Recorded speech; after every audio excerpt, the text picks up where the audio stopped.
Hi Leute, willkommen bei Dragomir Baut. Ich bin der Dirk und ich wollte euch jetzt noch ein paar Tipps geben zur Lagerung von mit Latex gepinselten Waffen, Schilden oder was auch immer noch von euch in Latex ist.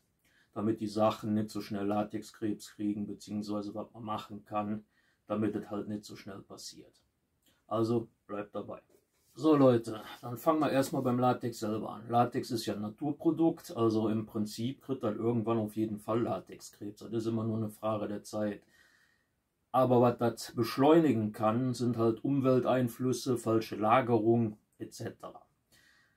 Da gibt es dann einmal, das kann schon passieren beim Bauen selber, dass halt Farbpigmente oder gewisse Farben halt mit reinkommen ins Latex, die sich mit dem Latex nicht vertragen und das Ganze dann beschleunigen können. Zum Beispiel mag Latex Kupferfarbe überhaupt gar nicht. Das ist schon quasi, naja, sollte man nicht benutzen, wenn man noch Latex benutzt. Dann ist halt als nächster Punkt falsche Lagerung. Ihr solltet gucken, dass ihr die Waffen, Schilde, was auch immer, möglichst an einem trockenen und dunklen Ort, der eine gleichbleibende Temperatur hat. Also es sollte schon Plusgrade sein, also nicht irgendwo in einem Eiskeller. Ne?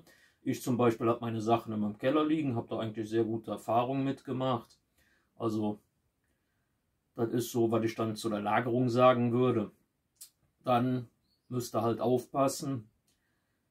Gewisse Sachen verträgt Latex halt nicht gerne.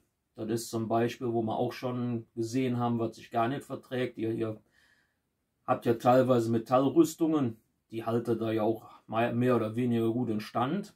Also W40. Also solltet ihr nicht irgendwie mit in Berührung kommen mit der Waffe. Weil das geht sogar durch den Klarlack, also den Topcoat mit durch. Also das Zeug verträgt sich überhaupt nicht.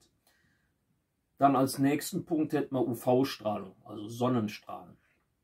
Latex hält das in einem gewissen Maße auf Dauer aus, aber auch nicht über Tage, Wochen oder so. Also je länger das dann dem Tageslicht ausgesetzt ist, umso schneller beginnt das zu krebsen.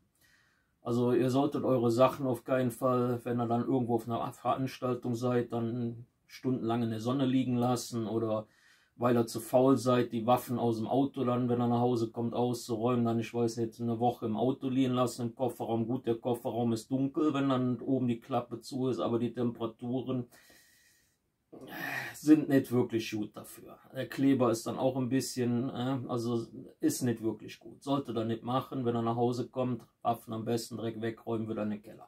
Und dann habt ihr erstmal Ruhe. So, Pflege der Waffen, damit dann alles relativ lange hält. Also ich persönlich habe noch kein Silikonspray oder Talkumpulver benutzt. Silikonspray kriegt ihr halt in den größeren Shops, die auch Waffen und ähnliches verkaufen als Zubehör. Talkum halt in der Apotheke. Ich persönlich mache meistens, wenn die Waffen halt was dreckig sind, ja, nehme ich einen feuchten Lappen, der also wirklich nur ein bisschen feucht ist und nachher noch was Trockenes und dann ist das gut. Liegt an jedem selber, kann dann auch nochmal Silikonspray oder das Ganze in Puder packen. Also, naja, liegt an euch, wie ihr das macht. Also bisher habe ich da noch nie Probleme mit gehabt, so wie ich das mache. So, das wäre jetzt erstmal, was mir so grob jetzt eingefallen ist. Ich hoffe, das kann euch ein bisschen weiterhelfen, damit eure Sachen, die noch aus Latex sind, etwas länger halten. Aber wie gesagt, irgendwann kriegen die Sachen immer Latexkrebs. Das ist alles nur eine Frage der Zeit. Wie gesagt, ich hoffe, das hat euch jetzt gefallen. Wir sehen uns.